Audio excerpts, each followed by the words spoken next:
प्यारे भक्तों,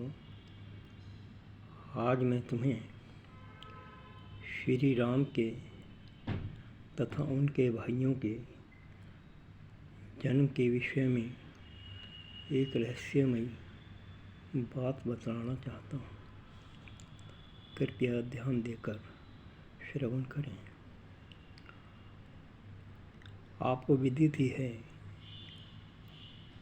कि स्वयंभू मनु तथा शतरूपा जी ने भगवान विष्णु की भक्ति की थी। उनकी भक्ति से प्रसन्न होकर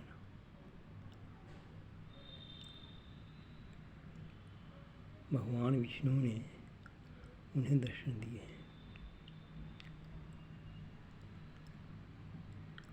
भगवान विष्णु ने उन्हें चतुर्भुज रूप में दर्शन नहीं दिए थे।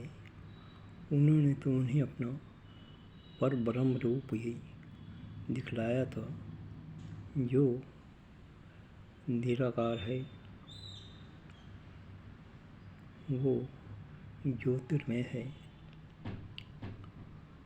जब उस ज्योति की किरणें मनु शतरूपा की मस्तिष्क पर पड़ी, तब उनके ज्ञान चक्षु खुल गए और उन्होंने अपने सुख प्रकाश ही प्रकाश देखा।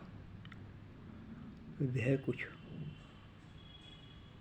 प्रकाश के भेद नहीं देख पा रहे थे, पर ब्रह्म ने उन पर कृपा की और उनको उस पार देखने की दृष्टि दी।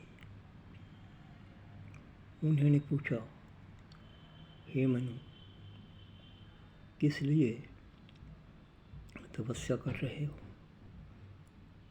उन्होंने कहा, प्रभु, हमारी एक इच्छा है कि आप हमारी पुत्र रूप होकर हमारे यहाँ जन्म लें।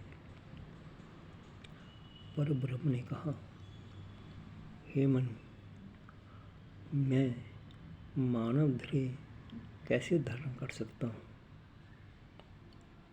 मेरा तो जन्म मृत्यु है ही नहीं, तो यह तो असंभव कार्य है। मनु ने कहा, नहीं प्रभु, आप असंभव को संभव कर सकते हैं। कृपया हमें तो यही वरदान चाहिए और यही वरदान हमें दो। पर ब्रह्म कहने लगे, इसे छोड़कर कोई और वर मांग लो जिसे मैं पूरा कर सकूं। मनु शतरूपा तो उनके प्रेम में इतने निमग्न थे कि उन्होंने कुछ और वर मांगने से साफ मना कर दिया। तब पर ब्रह्म बोले, यह तो हो नहीं सकता कि मेरा भक्त मुझसे कुछ मांगे और मैं न दूँ, परंतु यह तो वर ऐसा है कि मैं कहाँ से दूँ, मेरे पास तो है ही नहीं।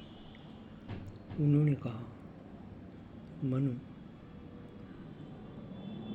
मैं तुम्हारे पुत्र रूप में अपना अंश विष्णु को भेजूँगा, जो आपका पुत्र बनकर धरती पर जन्म ले। मनु ने उससे भी मना कर दिया, हे प्रभु, विष्णु आएंगे यह तो बहुत खुशी की बात है, पर हमें तो आप भी चाहिए। जब उस ज्योतिर्मय पर ब्रह्म ने कहा, अच्छा मनु, मैं अवश्य जब शत्रुपा पूरी अवस्था में होगी तब तुम्हारे सामने इसी रूप में कुछ क्षण के लिए ही सामने आऊँगा और तुम्हें माता पिता कहकर संबोधित ही करूँगा। उसके बाद मैं अपने धाम चला आऊँगा। मनु शतरूपा के लिए इतना ही बहुत था। वह प्रसन्न हो गए और पर ब्रह्म अंतर्ध्यान हो गए। इसके बाद हे भक्तों, आपको मालूम ही है कि श्रृंगी ऋषि ने महाराज दशरथ का पुत्र इष्टि यज्ञ करवाया था। उसमें उन्होंने यज्ञ से प्राप्त चरु को महाराजा दशरथ को देते हुए कहा था, हे राजन, यह चरु अपनी स्त्रियों को दे दो, अवश्य ही उन्हें पुत्र लाभ होगा। हे भक्तों, उन्होंने ये नहीं कहा था कि तुम्हारे एक ही एक पुत्र होगा तुम्हारी रानियों से, क्योंकि यदि यह कहा होता तो सुमित्रा माता के 2 पुत्र लक्ष्मण और शत्रुघ्न कैसे होते। वास्तव में सुमित्रा के 2 पुत्र थे, कौशल्या माता के 2 थे और कैकेयी माता के भी 2 ही पुत्र थे। लेकिन हमें कौशल्या के श्री राम, कैकेयी के श्री भरत और सुमित्रा के लक्ष्मण और शत्रुघ्न के बारे में ही अधिक जानकारी है। बाकी कौशल्या के दूसरे पुत्र और भरत के दूसरे पुत्र के बारे में तो बहुत कम लोगों को ज्ञात है। मैं तुम्हें कैकेयी के दूसरे पुत्र के बारे में बतलाता हूँ। जब महाराज दशरथ ने चरु कैकेयी को दिया, जब चरु कैकेयी के हाथ में था, उस समय एक चील जो पूर्व जन्म में अप्सरा थी, ऋषि के श्राप से चील बनी थी।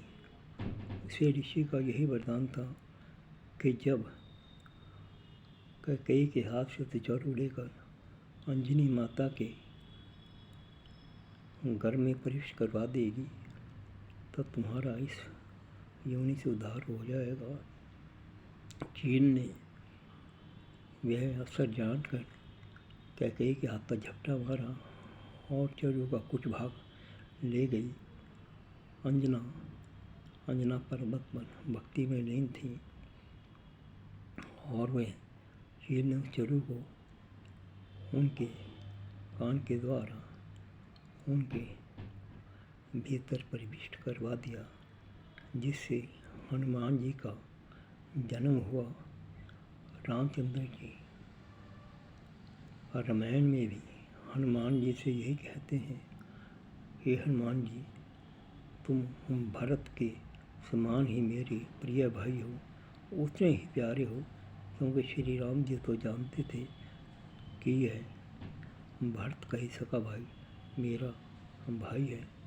अब तुम्हें कौशल्या के दूसरे पुत्र के बारे में बताता हूँ। अपने वचनानुसार परब्रह्म राम जन्म के समय उनके समक्ष प्रकट हुए। उन्होंने मनु और शत्रुपा को माता कहकर संबोधित किया और वे अंतर्ध्यान हो गए। श्री राम जी का जन्म भी गर्भावस्था में नहीं हुआ था, वह भी सामने ही प्रकट हुए थे। इसलिए इस प्रकार उनके 2 पुत्र हुए, देवराज, बंसल।